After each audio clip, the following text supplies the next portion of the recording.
Wilder Show podcast. I'm Scott, and she's here. There's Lauren right there. I am here. Yeah, you were missed last time. Thank you. Yeah, you were missed. Thank you. We carried on. Well, but it wasn't the same. I knew you would soldier on. Yeah, I just let me check the stats to see how many people lasted beyond the first intro. Oh, I'm sure you all when did I said just she's fine. not here, but anyway, thanks everybody, and Lauren, it's good to have you back. Thank you. It's good to be back. Instagram, you can find us there. Just search Wilder Show Pod. And you'll like us and follow us and all that. If you want to send us email, just email podcast@wildershow.com. The Wilder Show podcast drops Tuesdays and Fridays, 6 a.m. Central Time or before on Spotify, Apple Podcast, iHeart, Amazon, YouTube. We're on the TikTok, too. Wherever you get your podcast, you'll find the Wilder Show podcast. Like, rate, follow, subscribe, and share. Well, what a day as we sit here today on a Monday for the show on Tuesday. Man, the release of the hostages, it actually happened. I wake early, as you know, quite early, and the first thing I do is I look at TikTok. No. The first thing I do is I listen to the news.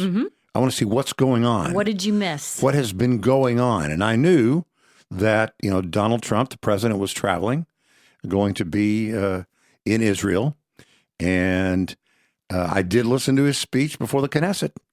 And I got to tell you, I've said before, hey, something's going on with Donald Trump health-wise. Yeah. Something's going on. And, of course, he had that thing with Walter Reed on Friday of last week. Don't know really what that was about. They said it was an annual thing, but he was just there in April, so that works annual.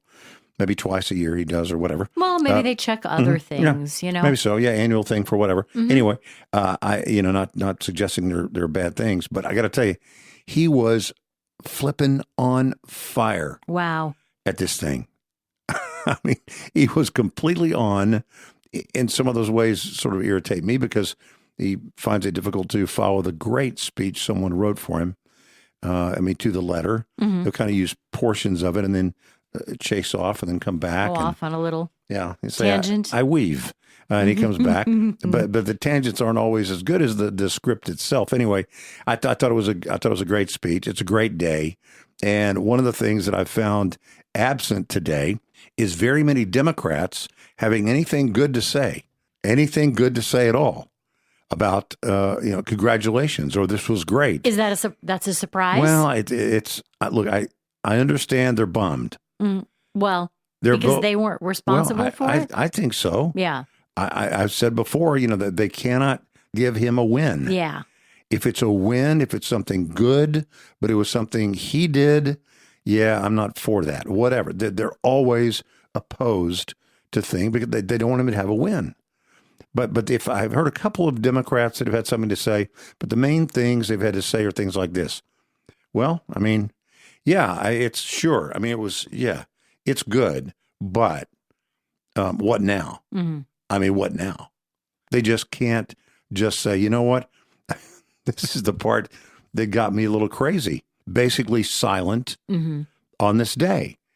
And if they say anything at all, it's, but what now? And really, though, if that's all they have to say, that's pretty tough for Democrats, I think, to sit and just have to take it.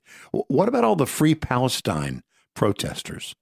Do you want the war back? Is that what you want? So where are they?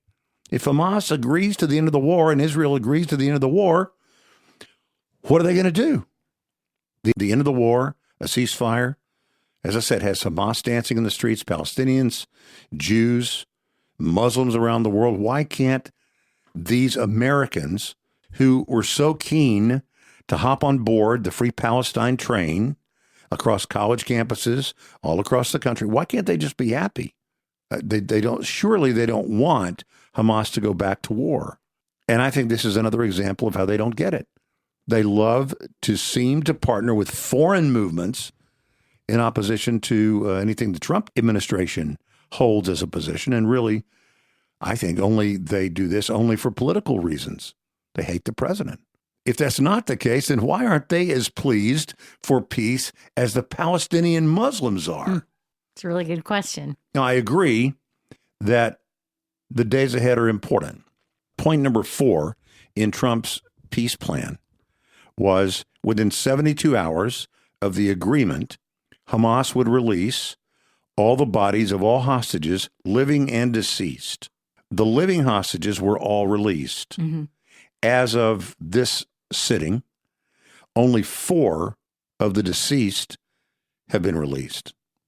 So technically, they are in violation of the agreement. That is going to make it tough. If Israel had been in violation of the agreement, what would Hamas have done? If Hamas is in violation of the agreement, what will Israel do? That's a fair question. I don't know if this is lasting peace. I have no idea. And a lot of people believe, in fact, I think it was it Henry Kissinger who I think once said in Form or Substance, he said something like this: sometimes one solution can be the beginning of the next problem. You're probably thinking, you sure that wasn't something you said? Ever the optimist? But from a Secretary of State position, that's sort of right. Yeah. But that brings me to a comparison that I hope we can only make hypothetically. And the fear right now will be that an armed Hamas might seek to take over the Palestinians by force, right? We've been told that it's Hamas, not Israel, that is the enemy of the Palestinian people. Mm-hmm. That's what we've been told. Will they move to use force to take over the Palestinian people? And so it takes us to Somalia in 1993, Mogadishu. When I say Mogadishu, what do you think of? I'll get to that in a second. Mogadishu, largest city in Somalia. We just had the 37th anniversary of this thing. It was October 3rd and 4th. It was the Battle of Mogadishu. And, our brains move on. So what was it? How did it happen? It happened because we got involved in a civil war in Somalia.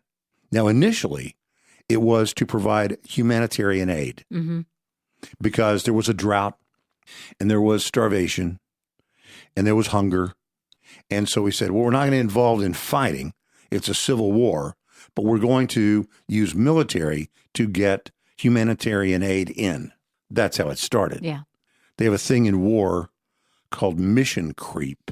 I used to think that meant it was just kind of an icky person in charge.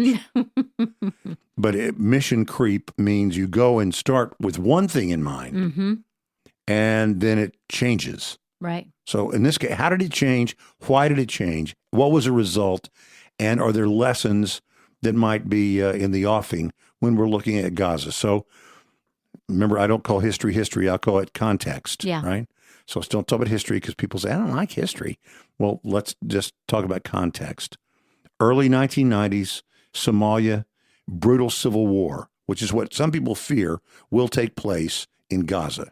Now a civil war. Hamas will not turn its aggression on Israel, but on Palestinians, thereby proving that, in fact, all along, it was Hamas that was the enemy of the Palestinian people, not Israel. So that's the fear. Somalia, early 1990s, civil war. There was a collapse of the government in 1991, fighting, drought, humanitarian disaster, widespread famine. So to provide humanitarian aid, it was led by the United Nations. U.S. forces were participating in something called Operation Restore Hope. And that was in December of 92. And that was a mission to just make sure that food was delivered safely and supplies. It was basically, it was a peacekeeping mission. It was a humanitarian effort. Well, warlords, there still are, warlords got involved with the aid distribution. And we've seen this again and again. You bring aid in the form of food to a country, and bad guys steal that and then sell that for weapons. So warlords get involved, and all of a sudden the mission changes. So in 1993, U.S. became part of this effort, an aggressive UN mission that was not only to provide the aid and security for the aid and humanitarian, supplies, but more than that was to disarm the militias, rebuild Somalia. So October 3rd, 1993, this brings us to this. U.S. forces launched a raid in the heart of Mogadishu. U.S. Army Rangers, Delta Force operators, helicopter support, including Black Hawk helicopters. Mm-hmm. This was Black Hawk Down. Supposed to be a 1-hour mission, turned into an overnight urban battle. If you saw the movie, and I can barely watch that even once because it's so horrific. 2 Black Hawk helicopters shot down. Troops were pinned down. Hostile territory. 18 soldiers ultimately were killed. 70 were wounded. I won't go into full details, but it involved, remember, dragging American bodies through the streets of Mogadishu. So the battle brought up all kinds of questions about what are the limits for military intervention for humanitarian causes. And I think this is not a negative thing, but this is, I think it was more than a cautionary tale. I think it did shape the way U.S. military or U.S. foreign policy goes about dealing with humanitarian aid. So anyway, all this to say, I'm not casting a pall over a really, really good day. The hostages are released. It is very emotional to watch. If you haven't watched it, I really do suggest you watch it because you just can't watch it without getting quite emotional. These people it was 737 days. Interestingly, who was responsible for the Iran hostage crisis? That was Iran, obviously. Who is responsible for this hostage crisis? You say Hamas. Wrong. Hamas is an arm of Iran. It's a proxy. So in both cases, the Iranian hostage crisis, Americans held hostage by Iran for a total of 444 days. Right. So not as long as the 737 days. But what they have in common is that, of course, was perpetrated by Iran. And this one, in both cases, these are Iranians holding people hostage. Now Hamas did get back a lot of fighters. It was part of the deal. A lot of bad guys that were in jail, some of whom, I think many of whom, if not most of whom, were responsible for deadly attacks against Israel. Those people are now released back into the population. The question is, will the peace hold? And of course, who knows? Obviously, pray for the peace to hold. Pray for the peace of Jerusalem. Pray for those that are impacted. But today was a very good day. And perhaps it's the beginning of something really good. Who won Donald Trump's Nobel Peace Prize? Maria Corina Machado. Yeah. On Friday, the Nobel Committee said, no, as far as Trump. By the way, I think he lost it. I'm being serious. I think he lost the Nobel Peace Prize when he renamed the Department of Defense the Department of War. That could do it. Seems literally in opposition to peace to rename it war.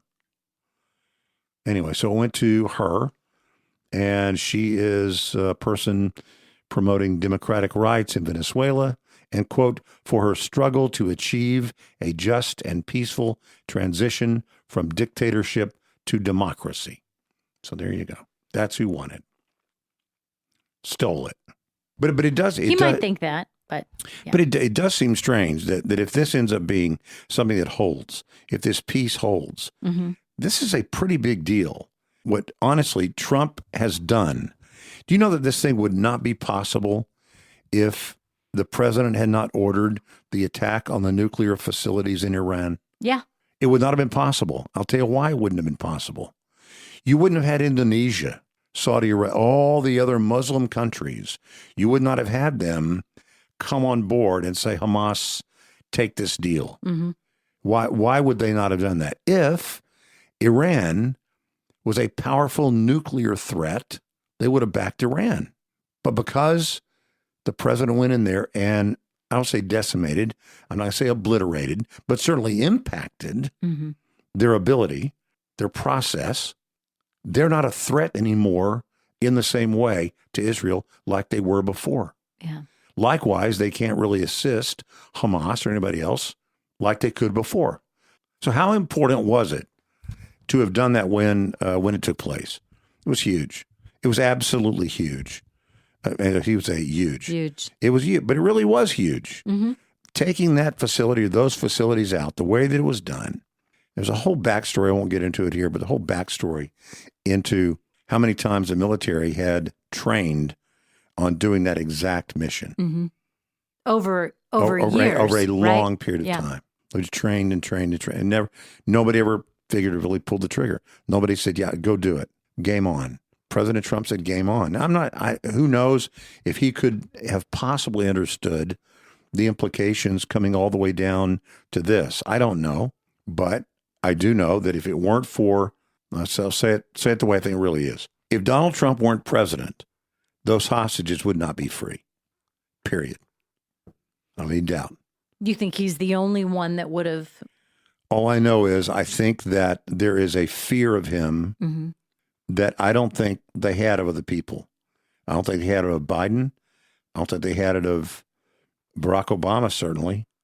Those were the people sending literally pallets of U.S. currency, billions of dollars, trying to buy peace. Mm-hmm. It is peace through strength and continued peace through economic development. And I think that's what's going to happen. Yeah. I think you're going to see a cleaning up. And in the cleaning up, you're going to find a lot of bodies. You're going to find a ton of bodies that are buried there under all that rubble. It's something like 95% of Gaza is uninhabitable. You cannot live there. So all these people that you've seen maybe streaming back into Gaza, the Gaza Strip, there's nothing there. And that's sad and that's bad. And Israel did it. I get it. But early on, after the attack on October 7th, Israel said, give us our hostages back. They didn't do it. And then they begged, please give us our hostages back. And they didn't do it. And then they fought to get the hostages back, and they wouldn't do it. And they kept fighting and fighting and fighting. And ultimately, they had a partner in America that said, yeah, we're gonna work toward real peace. But it's got to be peace through strength. I'll tell you something else to watch next. Watch out for Russia, the Russia deal to get figured out. Watch him find a way to get Russia and Ukraine figured out. I don't know that. And, I'm not super positive on everything, on all things Trump. I just do believe that he is in a huge position of strength right now. And he is smart enough to find a way to use it. Mm-hmm. And I think he'll use it to end the war in Ukraine. I do believe that. Diane Keaton passed away. Mm-hmm. Was it Sunday? Yes. Traveling, my days all sort of run together. Sunday. Yeah, it was Sunday. 79 years old. Yeah. And I was with my mom when it happened. And my mom loved that I said she was so young.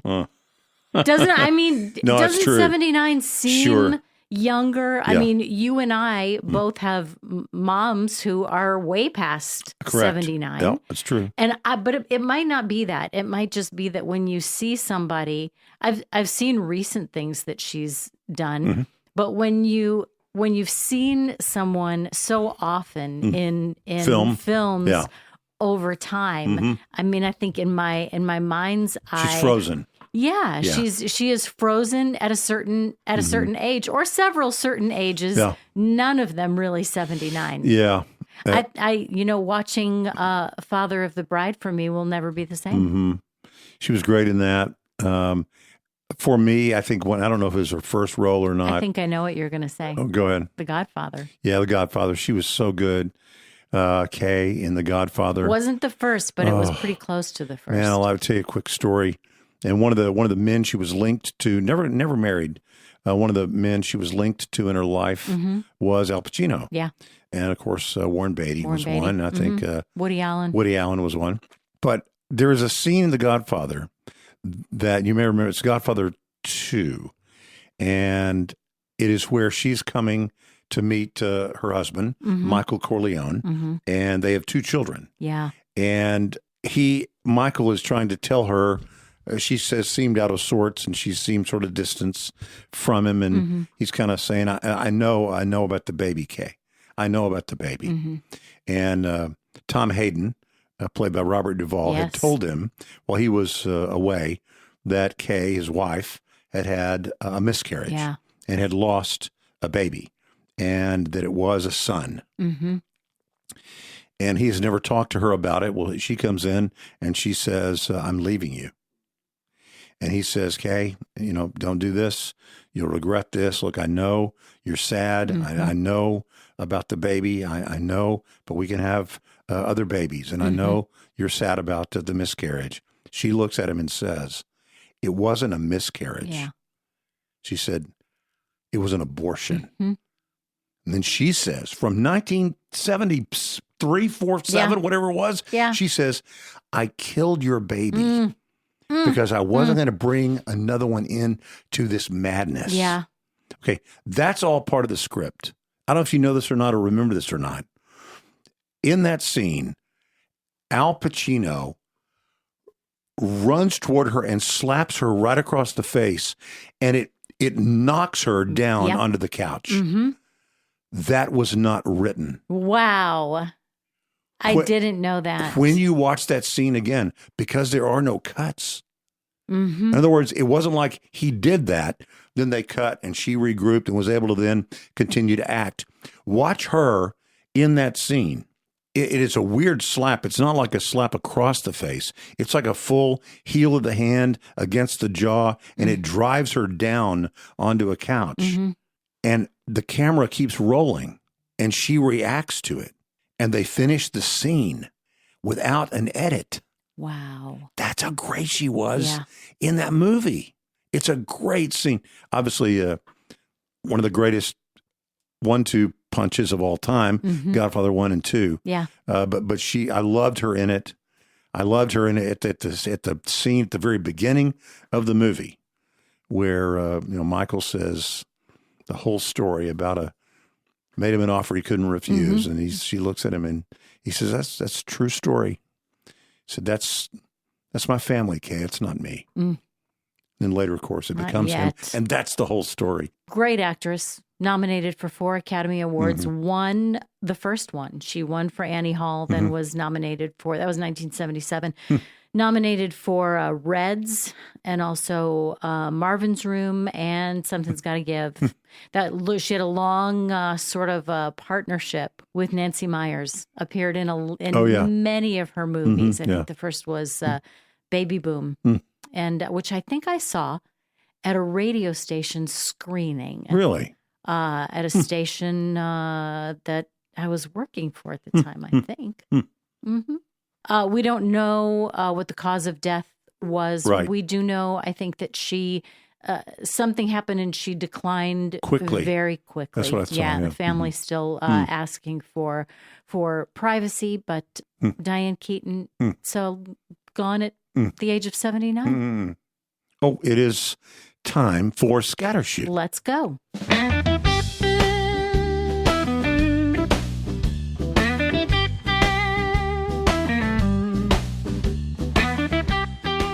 Wilder Show Scattershoot. No. Hey, real quick, just some things that I jotted down that we won't get to. Just a little peek behind the curtain, maybe. Mm-hmm. Texas Monthly has a piece this month, I think, on the Baylor Nose Brotherhood, the Nose Brothers. Remind me what that is again. It's hard to explain. It's not Pie Man, right? No, it's different from Pie Man. I was about to go to that next. It is a weird brotherhood, and anyway, there's an article about it. Maybe we'll get to it next time. Okay. Also, that made me think of. It's interesting. You would remember that. That made me think of Pie Man. Mm-hmm. And Pie Man. At some point, we have to talk about. You could not get away with that anymore. The Pie Man thing that some people got away with when I was at Baylor. And it was Is it because so many people would be there taking pictures and you would never... Well, I think... Why is it you couldn't get away with it anymore, do you think? I think it would seem more like a threat. You can't rush a stage and get... Yeah. Mm-hmm. And probably would be charged with assault. Mm-hmm. You can't just put a pie in somebody's face anymore. So it didn't... Sadly. It didn't used to be an assault?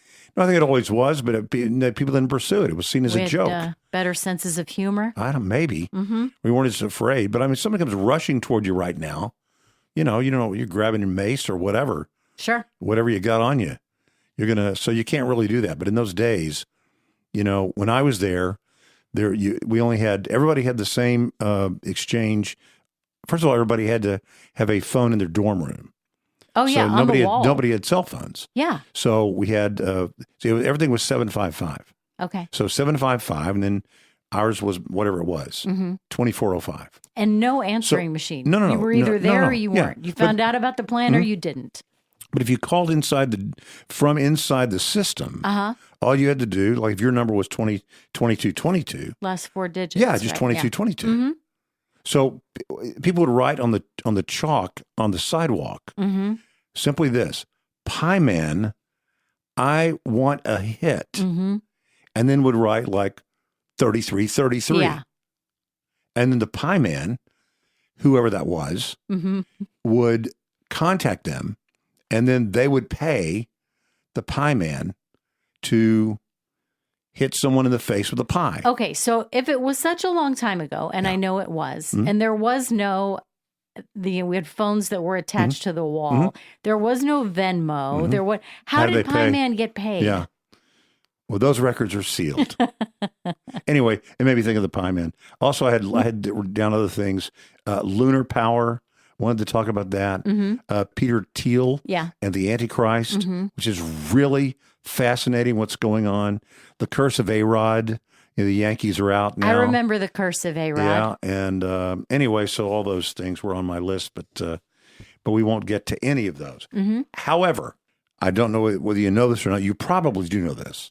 This Friday begins Countdown to Christmas on the Hallmark Channel. Really? I did not know that. This Friday, which means it's time for me to give the synopsis of the movies. You're going to do that for many of them? I read the synopsis of all the movies between now and Christmas that will begin this Friday on the Hallmark Channel. And they're all this. A successful female executive has to leave her high-powered job in the big city and move back to a small town in the Midwest to settle her grandmother's estate. There she meets a young, handsome, single, hardworking handyman with a dog who decided to stay in the small town. And through the next 120 minutes, she is reintroduced to the real meaning of Christmas, plus mild romance, and she decides to stay in the small town. That's about it? The Lifetime Channel version of this is similar, except she kills him.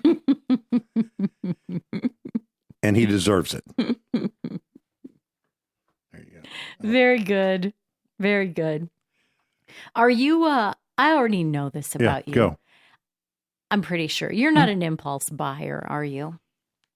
Not really. I'm not really much of a... I'm trying to think if I've ever known you to buy anything impulsively. Yeah, not really. I kind of, it's not that I'm good or smart or anything. I'm just, I'm kind of not given to that. That's not really I don't think, maybe, but I don't think so. I mean, if I, for example, wanted to buy, let's say a TV or whatever. You'd shop for it. I would, right. and I would think about it. I'd say, I don't know, maybe should I go? I kind of like the remote of this one and let's just wait.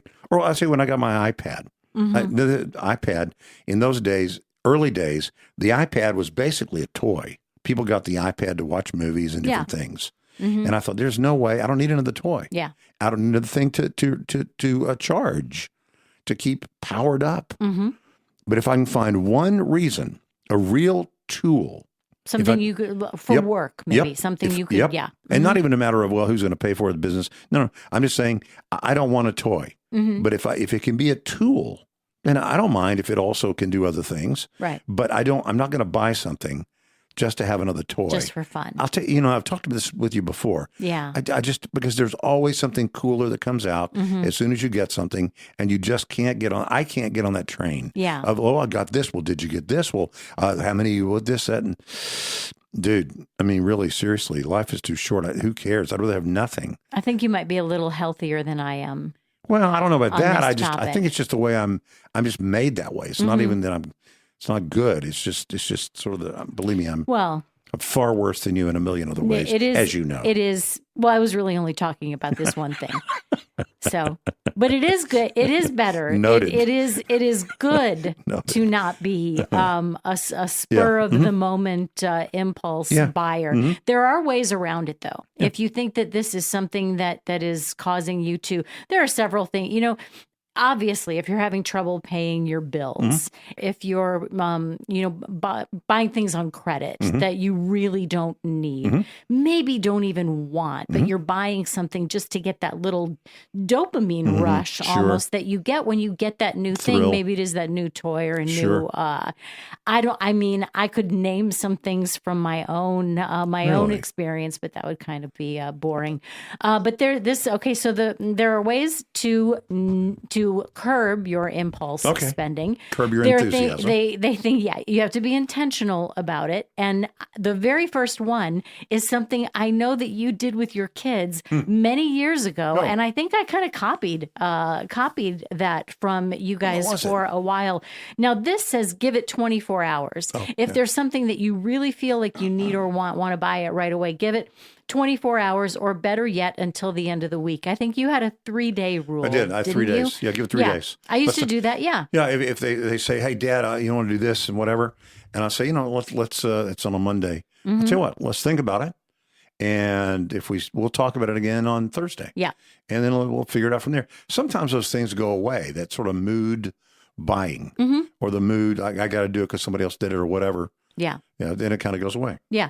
Another thing you could do, do that, give it at least a day or maybe even until the end of the week. And then sometimes you might not even remember what it was or the urge or whatever it was that you were maybe trying to either numb a little bit or replace in your mind. If you were feeling down on Tuesday and something that looked really cool and fun to have would have made you feel so much better, if you can just push it off till the end of the week, by then you might be feeling better, on your own, and you don't even really need to spend that money anymore. So they also suggest having a running wish list of things that you want. And then if you find yourself, with an opportunity to spend some money, take a look at that wish list. And you might be surprised at how many things that you didn't even remember that you ever wanted. I was going to say what you might, I hadn't even thought of, that's a great idea. And then if you keep that wish list, then if it's a new thing comes up, go look at that list again and see where it would fit in that list. And you might go, oh, you know what?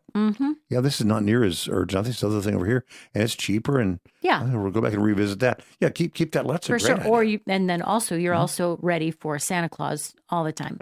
Your list is made. There's also an acronym, TAPER. The first one is timing. Have I been waiting for this for a while, or is it real sudden new desire? If it's sudden and new, you can probably wait for a while. Affordability. Can I buy this without using my credit card or sacrificing something like food? I like it. That's not a good idea. Purpose. Is it something that, am I replacing something that is worn out? Something I really need? TAP. What is my emotional state right now? There you go. Am I feeling bored? Am I feeling sad? Or is this something that will really genuinely enhance my life? Also, regret potential. Yeah. See, no kidding. I never think about that. Okay, here's another one. I always think of it. I do. Regret potential. Yeah.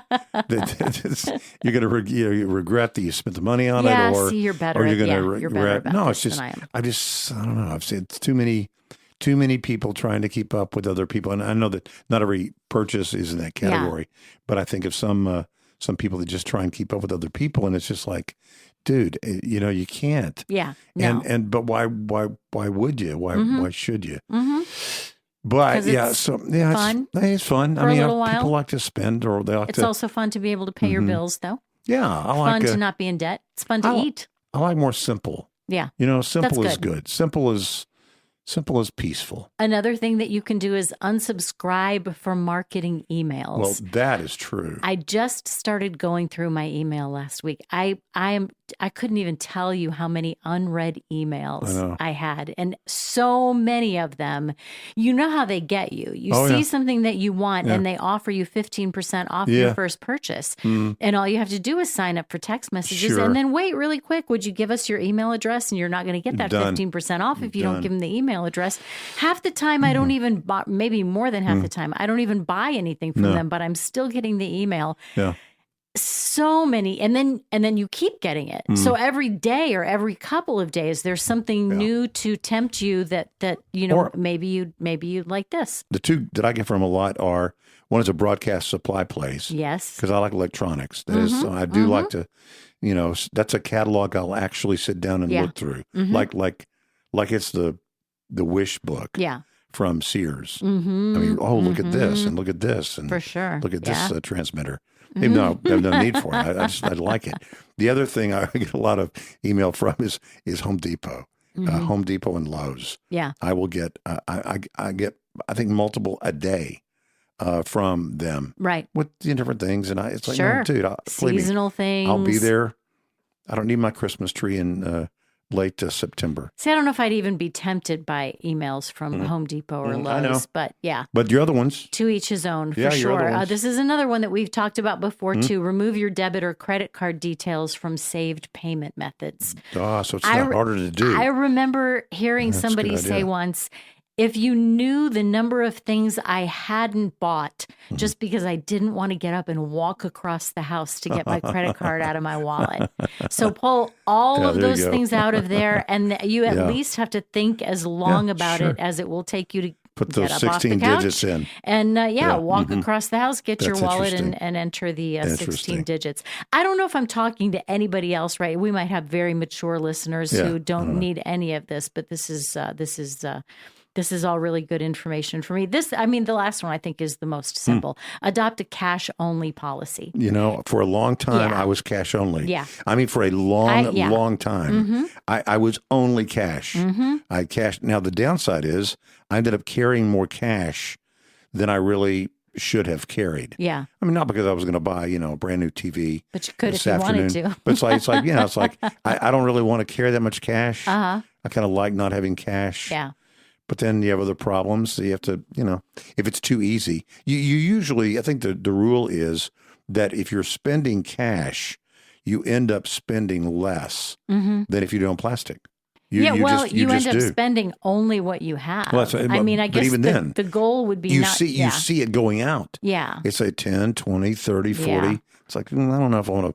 So much more immediate. Yeah, it's like you put a card down and it beeps and you hit a button and you're done. Well, you can always $40 gone. You can think, I don't really have to worry about it right now. I have 3, 4, 5 weeks before I even have to worry about paying for that. I'll worry about that then. Yeah, but even on a debit card, it's like it's still so easy to do. It's just like look, money is hard to make. And it's easy to spend. So easy to spend. And it's simple to lose. I was watching part of a football game at an outlet where you watch sporting events. Yeah. And a guy came and sat down near me. He looked over. I was on the computer. I was doing work, actually. Had actually 2 computers. I had the iPad up and the thing. Had my earphones in. I was doing several things. And he looks over. He says, "You got any money on the game?" I said, "Absolutely not." I said, "No." I think it was right before I was buying some food. It was right before the Texas OU game or something. And it was like, no. That's the thing. See, gambling, man. Yeah. No, don't do it. No, just don't do it. It's just not worth it. I know it's fun. I know but I mean. I don't know. Maybe it is for some people. I just think the thought of losing it and getting, if an impulse buy, at least I have something in return for it. Yeah. I've had a lot of guys who have told me about their experiences in gambling. Yeah. And they would say something like, "Oh yeah, well I went to," and they'll name a casino and I won $3,500, and I'm like, "Oh, good for you." And then the next thing they say is always the same thing. What? The next time I went back, lost it all. No. The house always wins. The house always wins over time. Over time. You don't see a lot of casinos going out of business. Well, it's the old saying. It's an old saying about Las Vegas. There's a reason why all those light bulbs never go out. Right. They're always replaced. Yeah.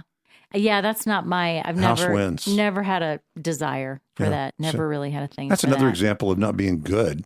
It's not being good and moral and, hey, look at you. It's just what you're drawn to. It's like you're standing up for an anti-gambling. Not really. I just don't find it interesting. Not interested. I didn't find drugs interesting. Me either. In high school. It's like, no thanks. Not interested. No. At what age do you think we start getting grumpy? Let me give you you've shown me videos of your little grandson laughing, just laughing uproariously. Yeah. That's the best time for laughing. Sure. When we're infants, we might laugh up to 300 times a day. Is that true? We start out really good, really happy, and then over the years, we laugh less and less frequently on any given day. So what's the question? At what age do you think it really takes a turn for the worse and we really get grumpy? I think 63. It's now, no, it's earlier than that. No, I think probably like 35. 52.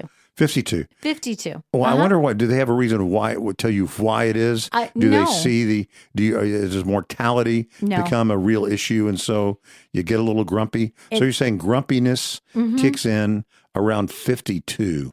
Let me think back for a second. More complaining, less laughing. 52. What year for me was 52? I don't think I became particularly more grumpy.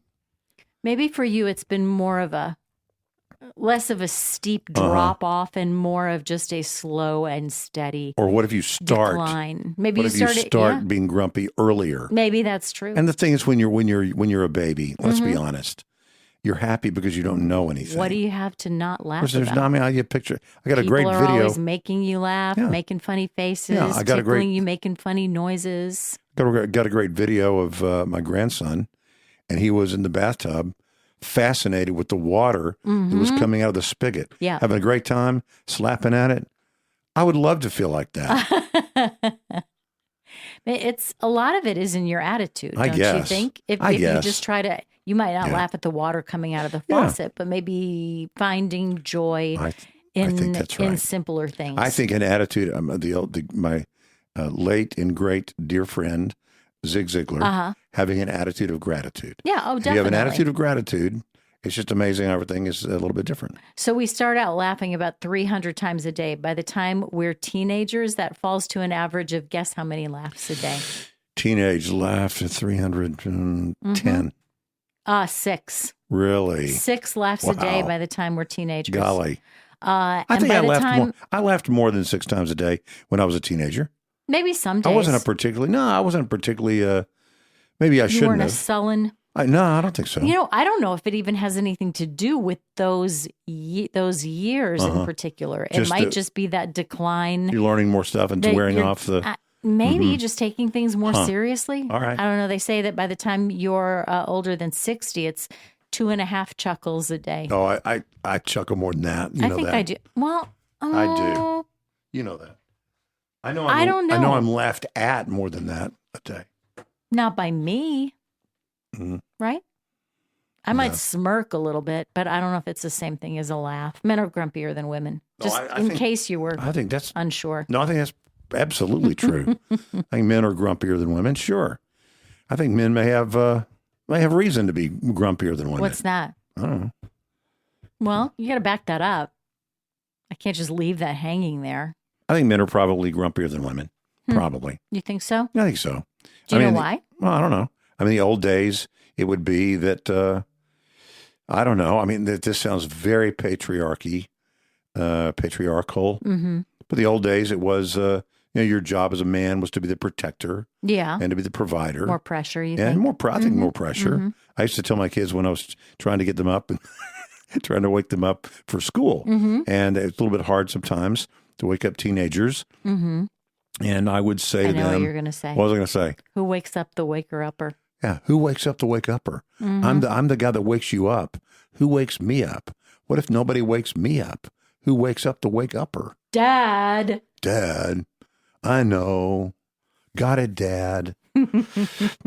But I think maybe that plays a role in the olden times. If men had that, it may be different today societally. Yeah, that you don't have that same sort of men do this and women do this. Right. And now as everybody's completely stressed out, women and men are, hardly laughing. Mm-hmm. But no, that's a surprise.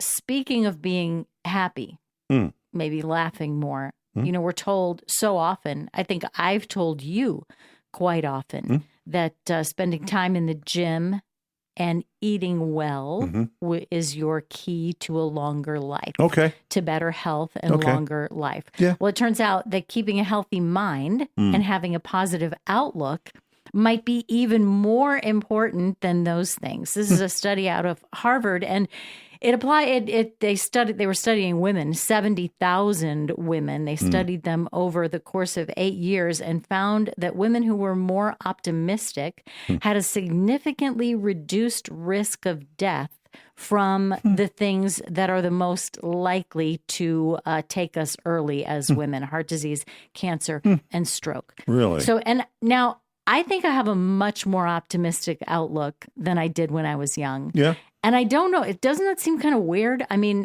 more time has passed, so I've seen more crummy things happen. You would think you would get less optimistic, I don't think not so. more optimistic. No, I think you have a greater appreciation. That's got to be it. You have a greater appreciation for the context of things.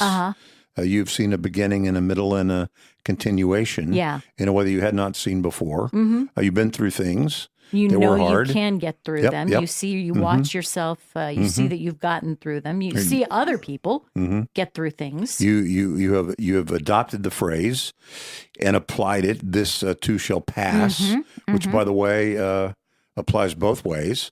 You having a really kick-in life? Yeah. Hang on. Yeah. You having a really crummy life?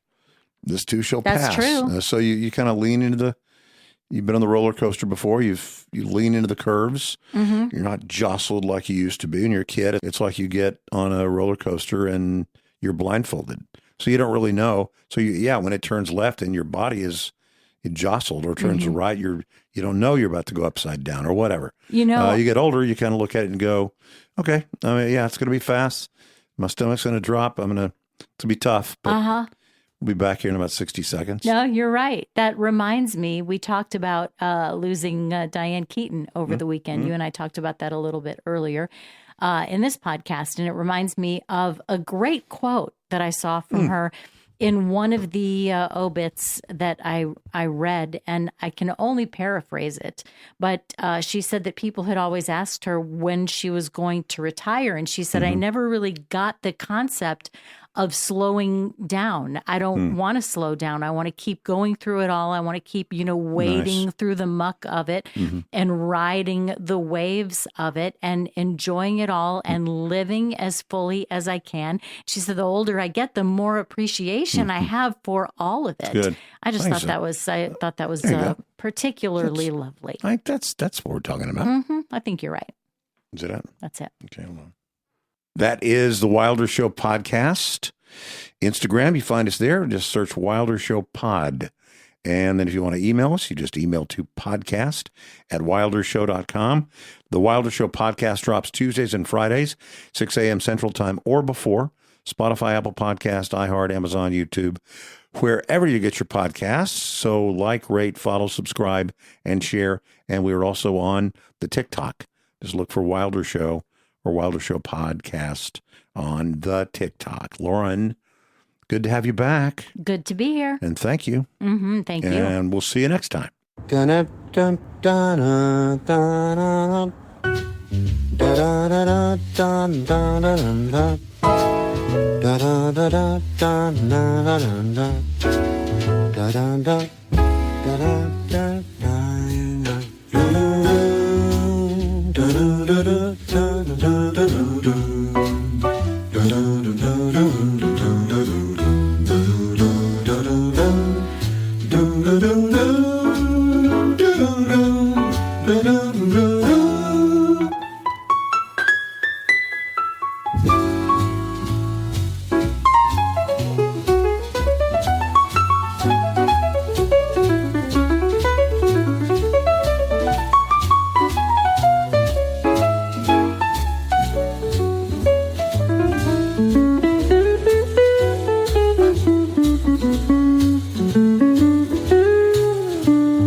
Da, da, da.